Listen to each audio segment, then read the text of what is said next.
Hidden files have rewritten the history of the International Space Station.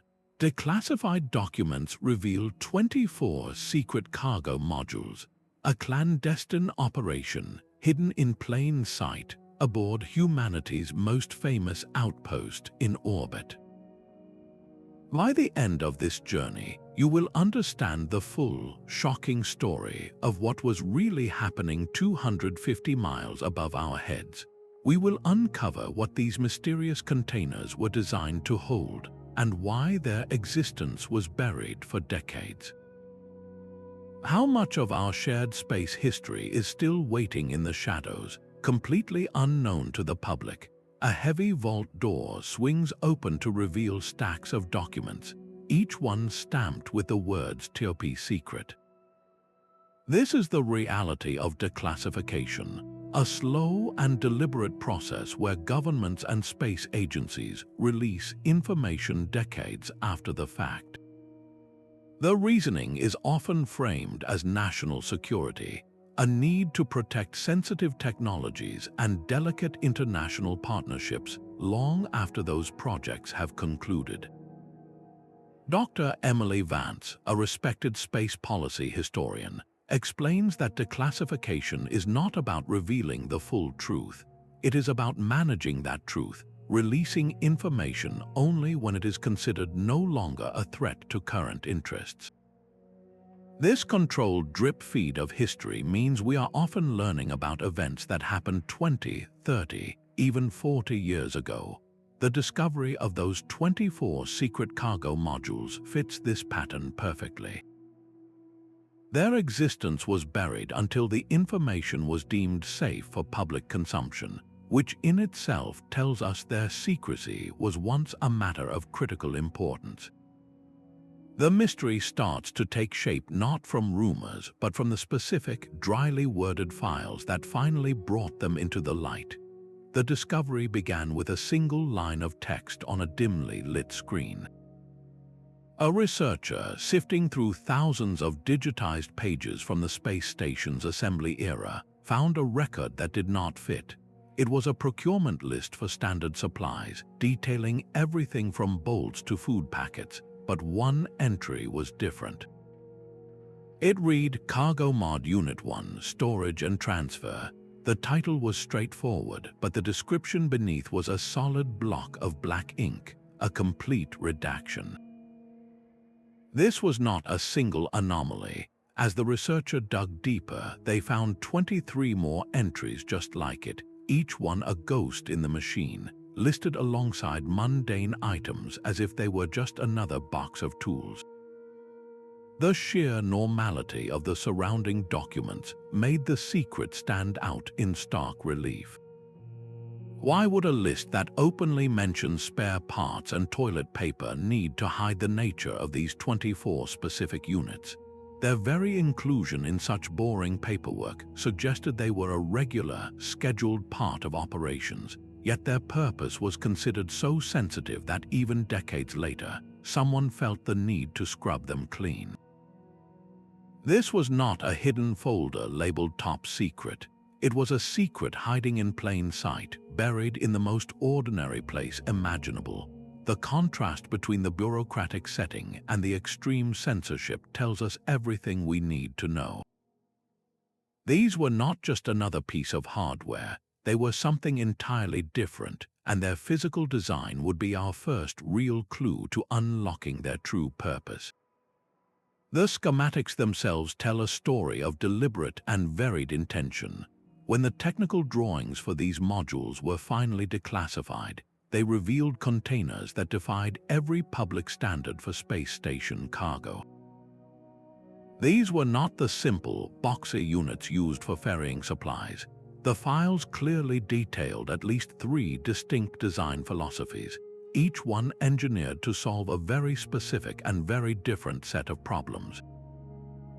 The first design was a fortress in miniature, wrapped in layers of advanced radiation shielding far beyond what would be needed for typical scientific instruments or even sensitive electronics. The second design was a masterpiece of thermal control, featuring a complex network of heat pipes and radiators designed to maintain an internal temperature with near-perfect stability, as if it were housing something that could not tolerate a fluctuation of even a single degree. The third design was the most adaptable, built with modular universal ports that could interface with a variety of docking systems, both inside and outside the station. This was not a one-size-fits-all operation. Aerospace engineer Dr. Ben Carter reviewed these specs and noted that these are not your typical food and water containers. The engineering points to payloads that were either extremely sensitive, highly valuable, or potentially hazardous. The existence of three separate designs shatters the idea of a single, simple secret. It points instead to a multifaceted, ongoing program with multiple objectives running in parallel. This diversity forces a crucial question. Did these different modules arrive in a specific sequence, each one supporting the next phase of a larger, hidden mission? The answer lies not just in their design, but in when they were sent into orbit. The hidden calendar of these operations reveals a program built for the long term. By aligning the declassified module records with public flight data, a clear pattern emerges. These 24 units did not arrive together. Instead, they were ferried to the station over a period of nearly a decade, from 1998 to 2007. Their journeys were tucked inside the cargo bays of space shuttle missions and the unmanned Progress spacecraft, their existence masked by the very public nature of the resupply chain. A module designated for secret transport would be logged on a manifest right next to a new science rack or a shipment of crew food, its true nature invisible to anyone without the full picture. This staggered deployment over so many years is critically important. It shatters the notion of a single, fleeting experiment. A one-time test would require 1 or 2 shipments at most. But a program that stretches across the entire early assembly phase of the station, receiving new modules intermittently, points to something far more sustained. It suggests a project that was not just approved but continuously funded and actively managed. The contents were either being consumed, requiring restocking, or the technology itself was being iterated upon and improved with each new delivery. Think of it not as mailing a single, secret letter, but as maintaining a confidential correspondence for years, with each new message building upon the last. What kind of operation demands such a prolonged and secretive supply line, hidden within the most visible space program on Earth?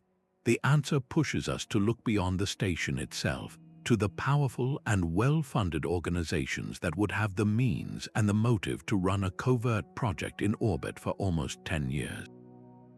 The very existence of this timeline suggests a patron with immense resources and an objective considered important enough to justify a secret presence in space for an entire decade. The money tells its own story, a shadowy financial trail leading away from public view.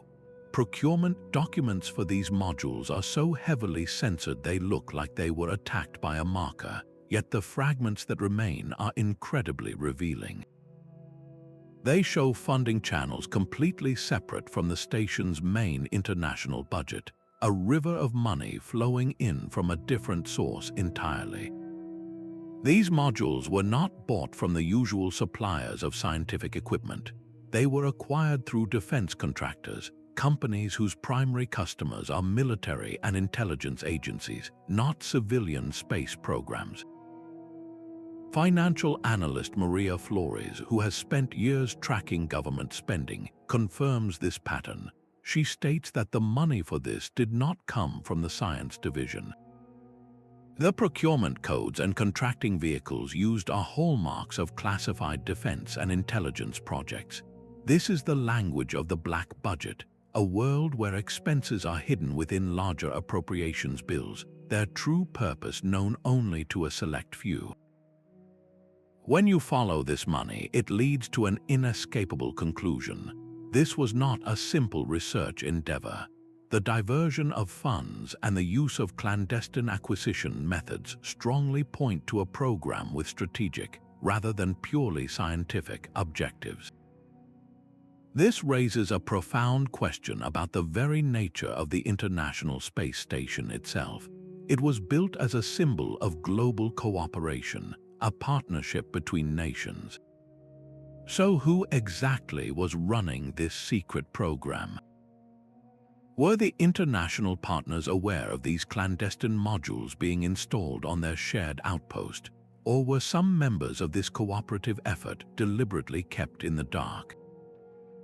The financial secrecy suggests an operation so sensitive that it may have been hidden not just from the public, but from the station's own international collaborators. The station's corridors were shared by astronauts from 5 different nations, but the secrets were held by only one.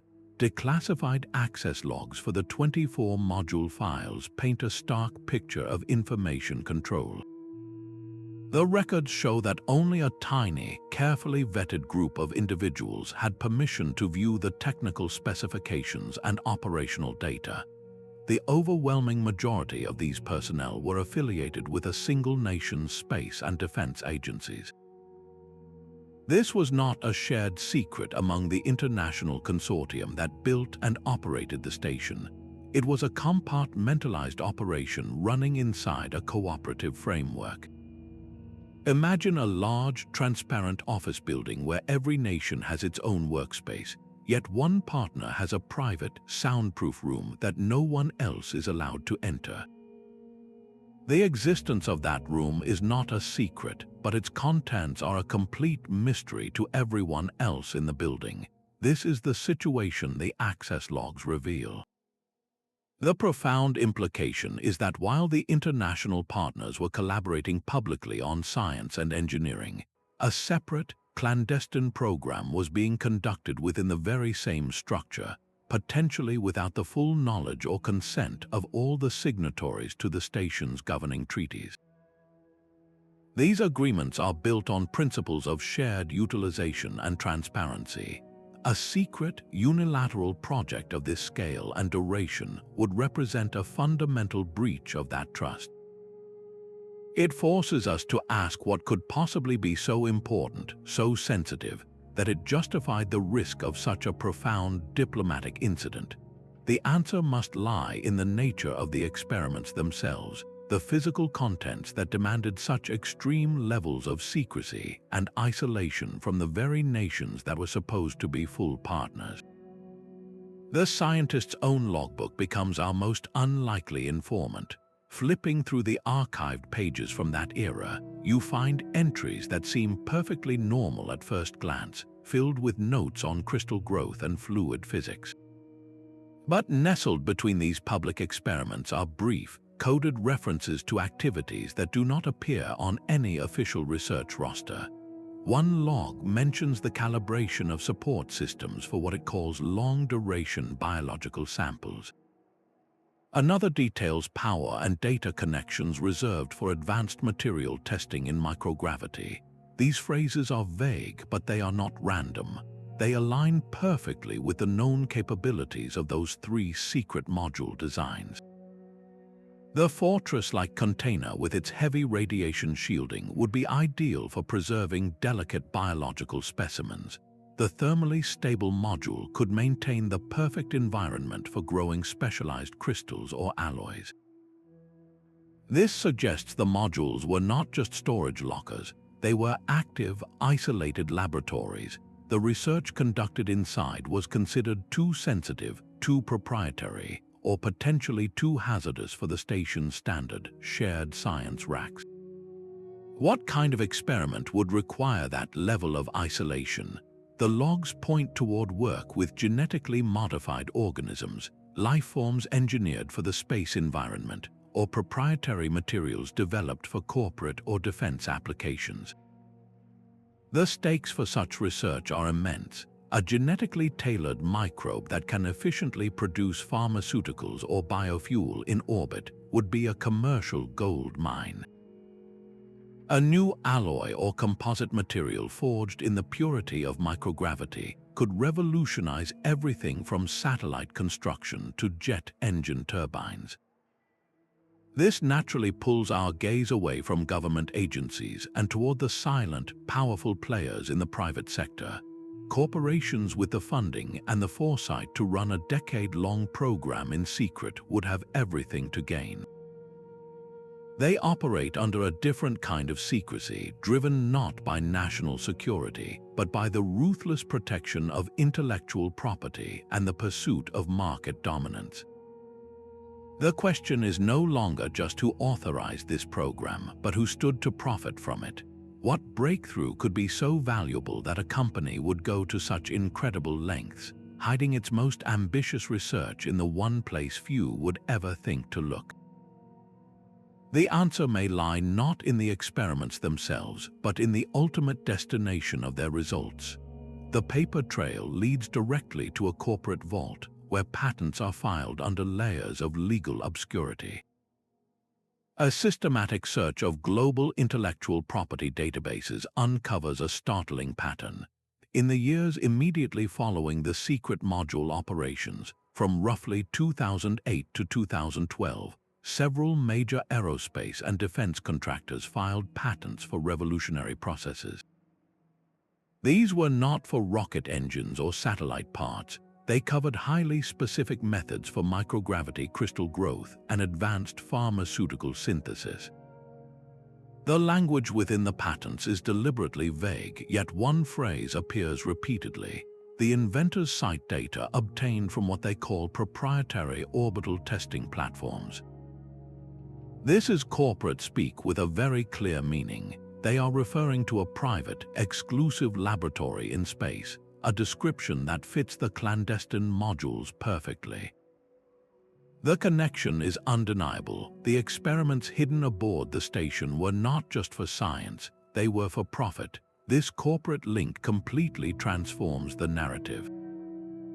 The secret is no longer just about national security.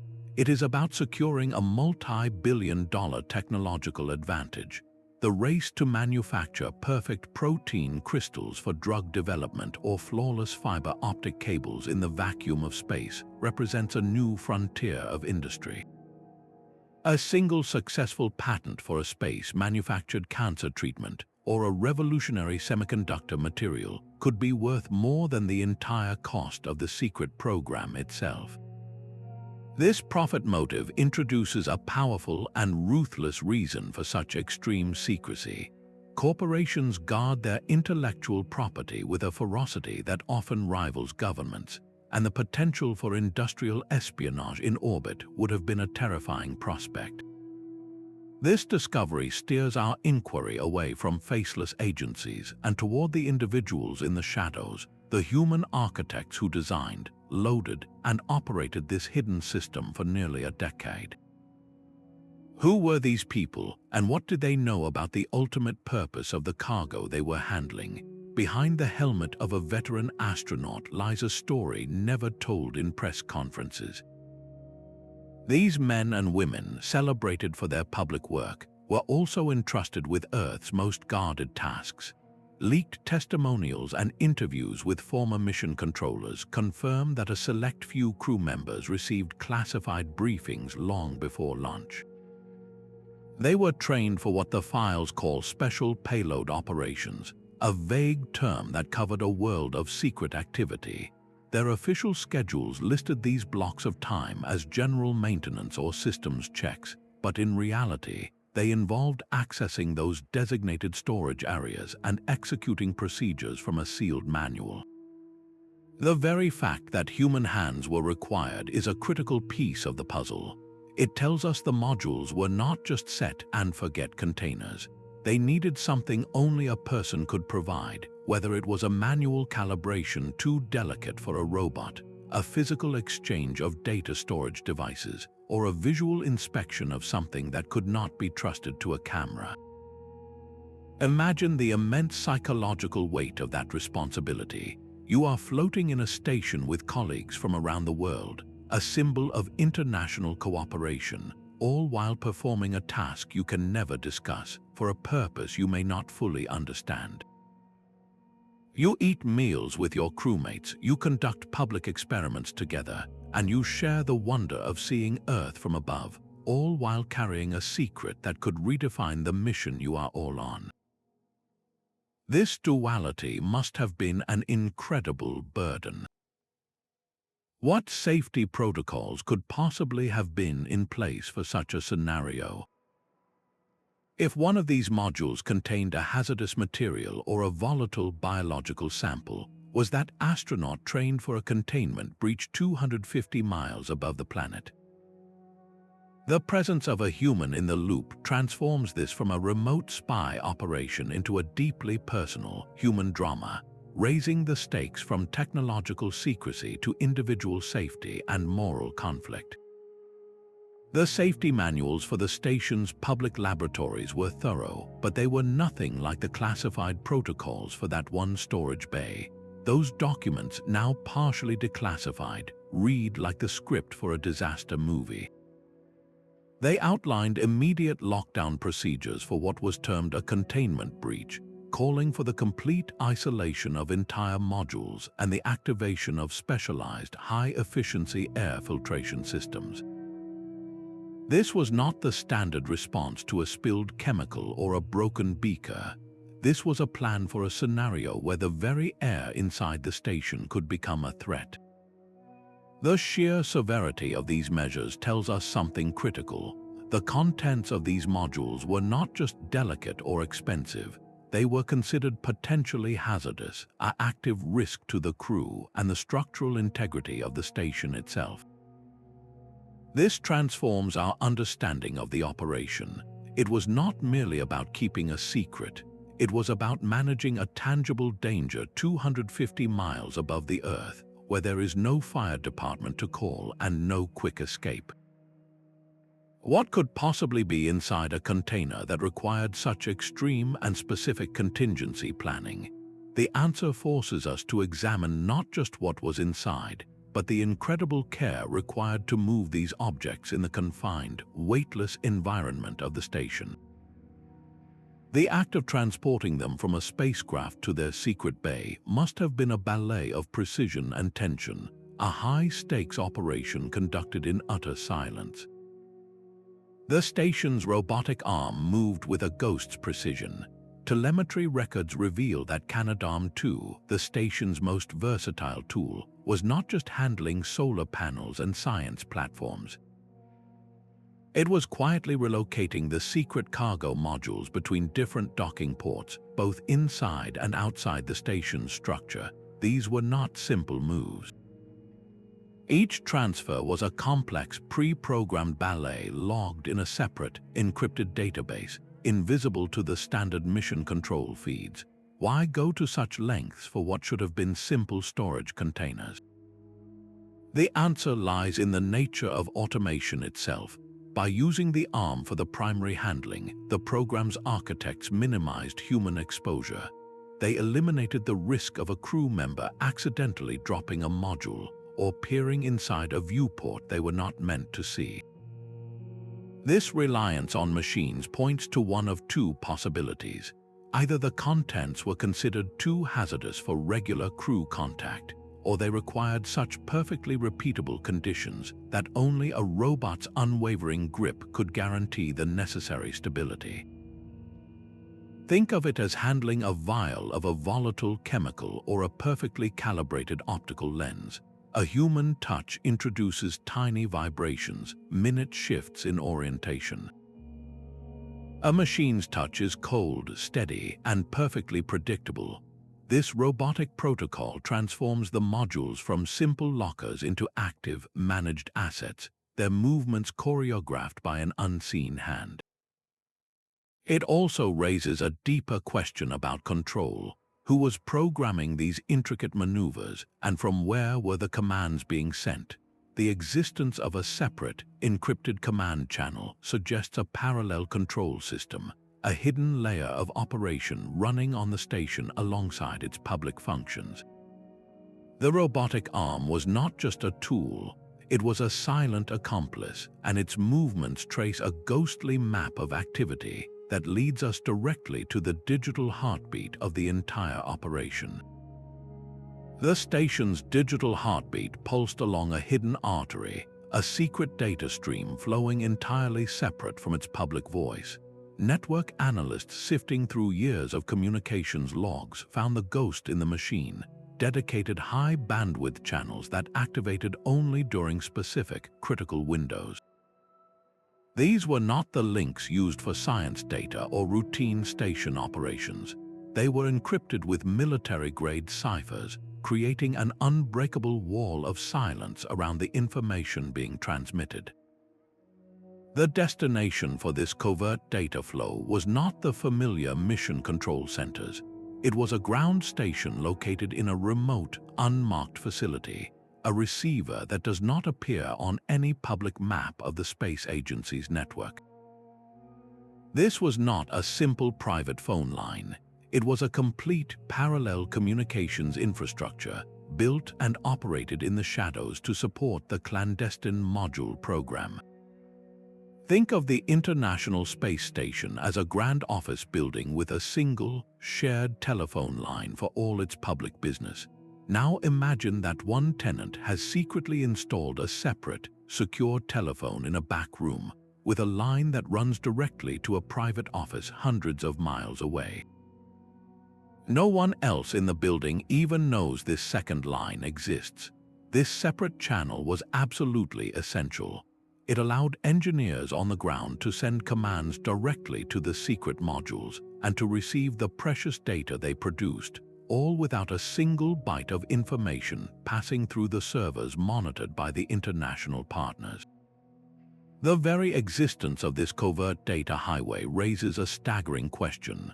What kind of experimental results were so sensitive, so valuable, that they could not risk even the slightest chance of interception by the station's closest allies? The data must have been considered a supreme asset, a prize worth building an entire secret internet in the sky to protect. This digital secrecy was the final, perfect lock on a box that was already hidden in plain sight, forcing us to confront the ultimate purpose of an operation that went to such incredible lengths to conceal its own existence. The data itself remains locked away, but the digital fingerprints left behind tell a story of intense and focused observation. Buried within the technical specifications for the modules are lists of the sensor packages they carried. These were not simple thermometers or pressure gauges. They included extremely sensitive radiation spectrometers, devices designed to map the energy of every single cosmic ray and solar particle striking the container. They featured high-resolution biomolecular scanners capable of detecting the most minute changes in genetic structure or protein folding. There were also strain gauges of incredible precision, built to measure atomic-level shifts and stresses within solid materials. The common thread linking these sensors is their focus on the invisible, the gradual, and the profoundly small. They were not built to capture a single event, but to document a slow, relentless process of change. The volume of data they produced was staggering, measured in petabytes, a flood of raw information that would fill thousands of home computers. This was not a brief snapshot. It was a feature-length film documenting the hidden war between human technology and the pure, unforgiving environment of space. Experts analyzing these sensor types infer that the experiments were likely observing long-term degradation, the kind that only reveals itself over months or years. They were watching how advanced composite materials fatigue under constant radiation bombardment. They were monitoring the mutation rates of specialized biological specimens, tracking how DNA unravels when removed from Earth's protective magnetic field. This is the kind of foundational data that is priceless. For a weapons developer, it informs the lifespan of satellites and the resilience of guidance systems. For a pharmaceutical company, it could unlock the secret to stabilizing vaccines or engineering new drugs that can survive deep space missions. But this immense stream of raw data had to go somewhere. It did not just vanish into the ether. The destination of this information is the final, critical piece of the puzzle, a trail that leads from a secret lab in orbit directly to a handful of powerful, hidden recipients on Earth. The data streamed down from orbit to a cluster of unmarked, windowless buildings scattered across remote landscapes. These facilities, registered under bland corporate shells, were the final destination for every byte of information collected by the secret modules.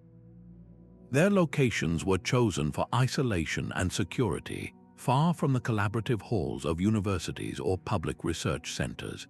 Inside, teams of specialists employed by major defense contractors and a secluded division of a national laboratory worked to decipher the torrents of raw data. They possessed the supercomputing power needed to model radiation effects on new alloys and the bioinformatics expertise to track genetic drift in engineered microbes. This concentration of knowledge was absolute. The discoveries about material longevity in space did not appear in public journals. The breakthroughs in microgravity pharmaceutical synthesis were not shared at international conferences. They were funneled directly into the design of next-generation military satellites and the development of proprietary, billion-dollar products. The entire purpose of this orbital laboratory was not to expand human understanding for all, but to create a decisive, monopolized technological advantage for a select few. This stark reality forces a difficult question about the law itself. What rules, if any, govern these secret activities in a place that belongs to all humanity? The Outer Space Treaty of 1967, the foundational document of international space law, clearly states that the exploration and use of outer space shall be carried out for the benefit and in the interests of all countries.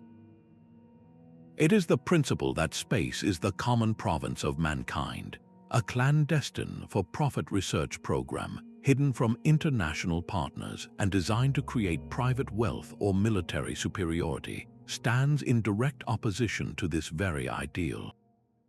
There was no oversight committee, no public environmental review, and no ethical board assessing the risks of these experiments for the global community.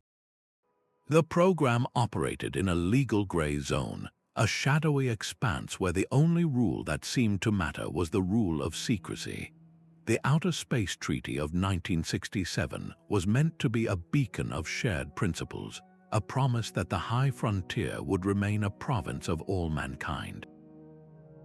But a secret program hidden aboard a station built by 5 nations tests the very strength of that promise. The treaty requires states to authorize and continuously supervise all of their national activities in space, demanding transparency and peaceful use. How does a clandestine, decade-long operation fit into that framework? Legal scholars are now sharply divided. Some argue that since the station's modules are considered the sovereign territory of the nation that built them, a secret project could be technically legal, a matter of internal national conduct. Others see a profound violation of the treaty's spirit, a breach of the good faith required for such a grand international partnership. The most serious legal questions revolve around risk. If those modules contained hazardous biological or material samples, as the safety protocols suggest, and those materials were brought aboard without the full knowledge and consent of all international partners, then the nation responsible could be liable for violating their treaty obligations. This is not a minor legal technicality. It is about the fundamental trust required to live and work together in the most dangerous environment humanity has ever inhabited. The existence of these 24 modules reveals a staggering gray area in space governance, a place where terrestrial secrets and national interests can quietly undermine the promise of peaceful cooperation. This legal ambiguity pushes us toward a final, pressing mystery. If the program was so sensitive that it risked an international incident, what was the ultimate fate of the modules themselves? They could not simply remain in orbit forever as evidence of a broken promise. The final act of the secret program was its most deliberate vanishing trick. Official logs from 2010 to 2015 show a starkly efficient end for most of the 24 modules. They were loaded into departing cargo vehicles, which then fired their engines to drop from orbit. Their re-entry paths were calculated with surgical precision, guiding them to incinerate completely over the vast, empty stretches of the Pacific Ocean. This method of disposal is the standard procedure for the station's everyday garbage, used for everything from food wrappers to broken equipment. But applying it to these incredibly sophisticated, multi-million-dollar laboratories is profoundly revealing. It was the ultimate guarantee of silence. The searing heat of atmospheric re-entry, reaching thousands of degrees, would vaporize the advanced alloys, the proprietary hardware, and any lingering biological or material samples inside. It was a funeral pyre that left no evidence behind, ensuring that the secrets they held would never, ever be recovered. Yet a handful of the modules, perhaps only 2 or 3, received a very different fate. Their records are marked with a simple but loaded phrase, "Return to origin via dedicated recovery." This means they were carefully stowed inside the cargo bay of a space shuttle on its final journey home. The choice to risk bringing these select few back to Earth is a clue in itself. It tells us that for these particular units, total destruction was not the desired outcome. Perhaps the hardware was a one-of-a-kind prototype, too valuable to simply burn up. Or maybe the experiments inside produced a physical result, a new crystal or a biological sample that scientists needed to hold in their hands to fully analyze. The act of return transforms these few modules from mere secrets into potential artifacts. What tangible proof was so crucial that it justified the immense risk and logistical complexity of a secret shuttle landing? The answer is locked away, not in orbit, but deep within a secure warehouse on Earth, leaving a final, tangible piece of the mystery waiting somewhere on the ground. A retired technician sat in a quiet cafe, his voice barely above a whisper as he described the boxes that did not exist. He was one of a handful of individuals who, over the years, have broken their silence, offering fragmented accounts that pierce the official narrative. Their stories, shared anonymously on encrypted channels and in the pages of obscure aerospace journals, form a mosaic of whispered truths. They speak of cargo that was logged on manifests no one was allowed to see, handled under what they called no-look protocols, where even glancing at the wrong container was a career-ending offense.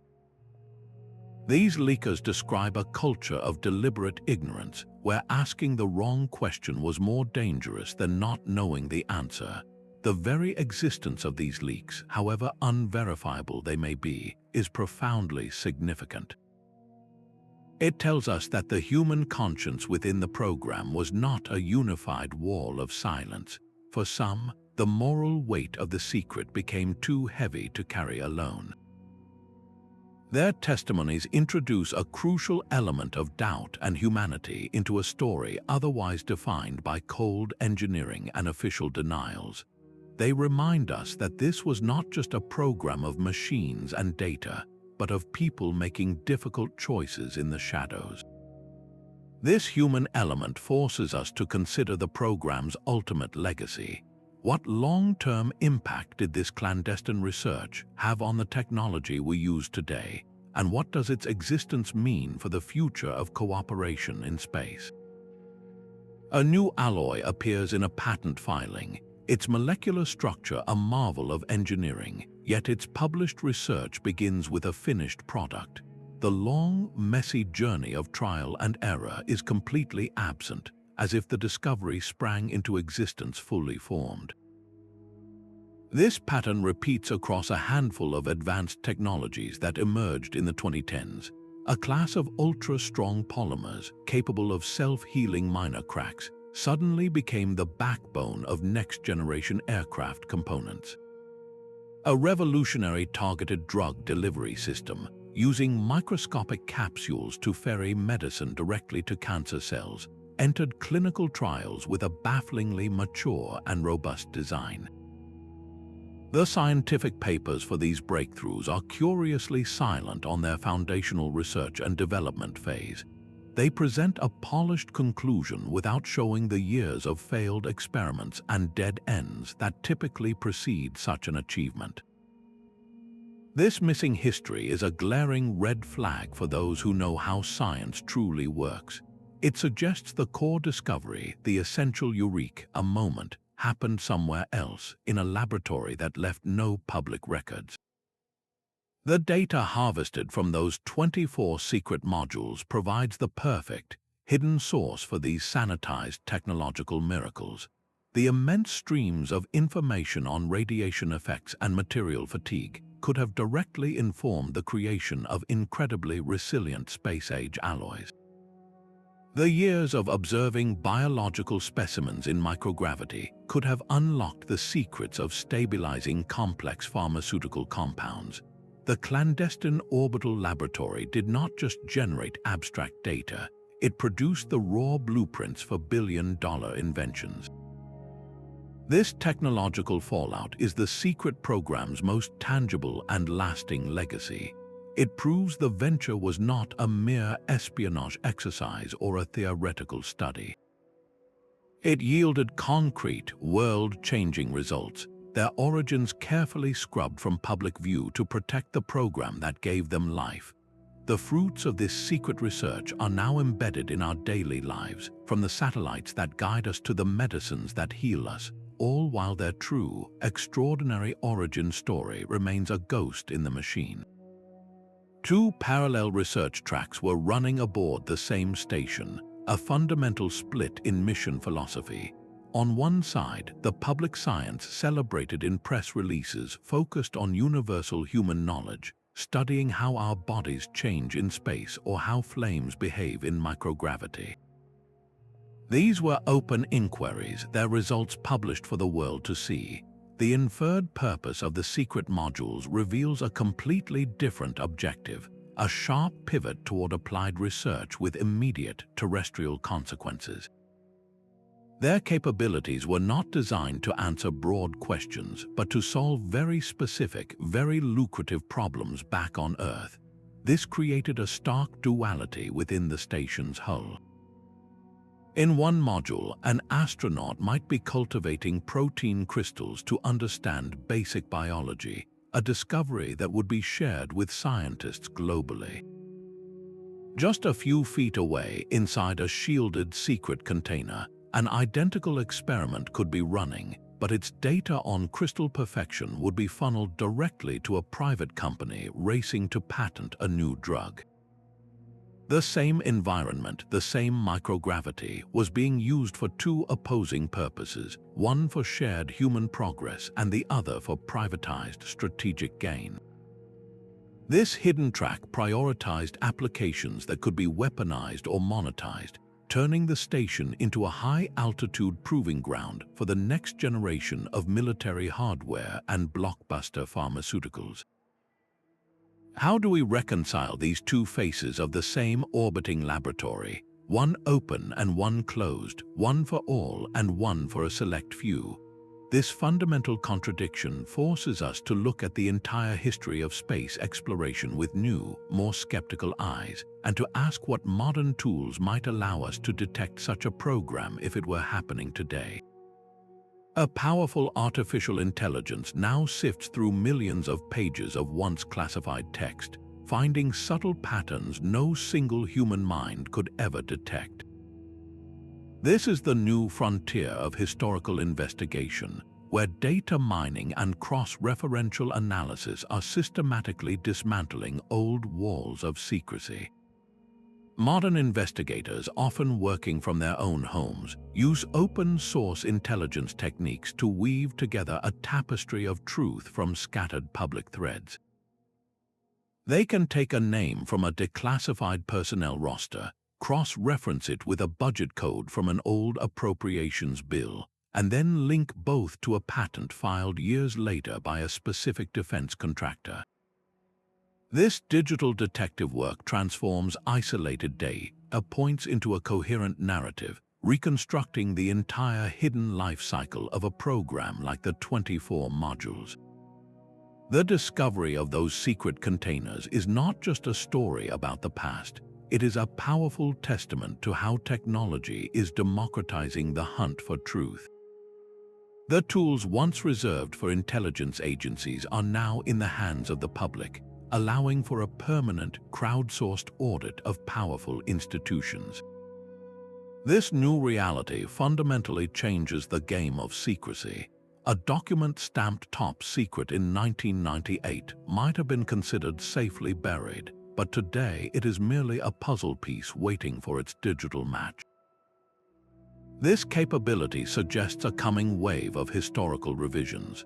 More space-related secrets are almost certainly waiting in the archives, their connections not yet made, ready to be uncovered by the next algorithmic sweep or a curious researcher working late into the night. Our understanding of history is no longer a static record in a book. It is a living database constantly being updated and corrected in real time. The discovery of the 24 modules ignited a firestorm across the internet. Forums and social media platforms became a digital battleground where genuine researchers and wild speculation collided. Some of the most popular theories claimed the containers held recovered alien technology or biological evidence of extraterrestrial life. Others insisted they were components for a secret orbital weapons platform, a death ray hidden aboard a symbol of peace. While these ideas are easily dismissed by the technical realities of the module's designs and logistics, their explosive popularity is far more significant than the theories themselves. This public frenzy is not really about aliens or weapons. It is a symptom of a much deeper condition, a profound and widening rift between the public and the powerful institutions that claim to speak for science and progress. When official channels release only partial truths, the human mind instinctively fills the void with its own narratives. The more complex and classified the reality, the simpler and more dramatic the public theory becomes. This public skepticism, however chaotic, serves a critical function. It acts as a form of crowd-sourced accountability, a constant, buzzing reminder that every declassified document will be met with a million questioning eyes. This intense scrutiny creates pressure that agencies can no longer ignore, forcing a slow, reluctant drip of additional information into the public domain. The legacy of the modules is not just a rewritten history, but a newly empowered audience, one that will forever after look at the serene image of the space station and wonder what other stories are still floating silently in the dark. The next generation of orbital outposts will operate under a completely different set of rules, where corporate privacy replaces government classification. Private companies are now building their own space stations, and their research will be shielded not by top secret stamps, but by trade secret laws and proprietary data agreements. This creates a new, perfectly legal form of opacity, one that is far more resistant to public scrutiny or Freedom of Information Act requests. A corporation can simply declare that its microgravity manufacturing process is a competitive secret, locking away the details of its orbital activities behind a wall of intellectual property law. The profound lesson from the 24 modules is that secrecy flourishes wherever oversight is weak.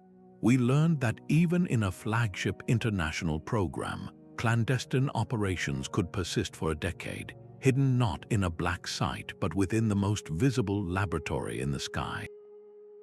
This historical precedent forces a difficult but essential public conversation. What level of secrecy should we, as a global society, tolerate in the space above our world? Is it acceptable for a company to conduct potentially hazardous biological research in orbit if it claims the process is a trade secret? Should a nation be permitted to test advanced materials for military use on a commercial station simply by purchasing a private lease? The shift from governmental to corporate space ventures does not eliminate secrecy. It simply privatizes it, making the secrets themselves a valuable commodity. This demands a new legal and ethical framework for transparency, one that recognizes space as a shared environment where certain activities must remain subject to public oversight, regardless of who is paying the bill. The silent legacy of those 24 modules is a warning. It teaches us that if we do not actively fight for openness in space today, the final frontier could become a constellation of closed doors, each one hiding a story we are no longer allowed to hear. The vacuum of space holds no sound, but it can carry the weight of a broken promise. The story of those 24 modules is far more than a historical curiosity. It is a profound ethical lesson written in the silent language of orbital mechanics.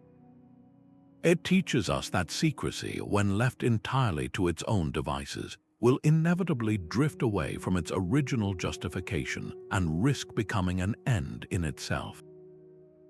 Operating in the shared environment of space carries a moral responsibility that extends beyond national borders or corporate profit margins. This domain belongs to no single nation, yet its preservation and peaceful use are the concern of every person on the planet. A clandestine program, hidden from the very partners sharing the laboratory, fundamentally violates that shared trust. It creates a shadow structure where the normal checks and balances of safety protocols and ethical reviews can be bypassed in the name of security. The potential consequences are staggering. Imagine a scenario where a secret experiment led to a containment breach, risking the lives of an international crew who were never told of the danger they were living alongside. Who would be accountable in such a crisis? The very architecture of secrecy ensures that blame would be impossible to assign, leaving the victims and their nations without recourse or justice. This is the ultimate danger of unchecked operations in orbit, a place where a single failure can become a global tragedy. The lesson is clear: we cannot allow the pursuit of knowledge or power in space to operate in a moral vacuum. We must build robust, independent oversight mechanisms that apply to every activity in Earth orbit, regardless of whether it is run by a government agency or a private company. These bodies would not need to know the specific details of a classified project, but they would have the authority to verify that it adheres to international safety standards, environmental protocols, and the fundamental principles of the Outer Space Treaty. They would serve as the conscience of the high frontier, ensuring that even in the dark someone is watching. The new space age, dominated by commercial ventures, makes this need more urgent than ever. A corporation's right to protect its intellectual property must never supersede humanity's right to know that the space above our heads is not being used for reckless or dangerous ends.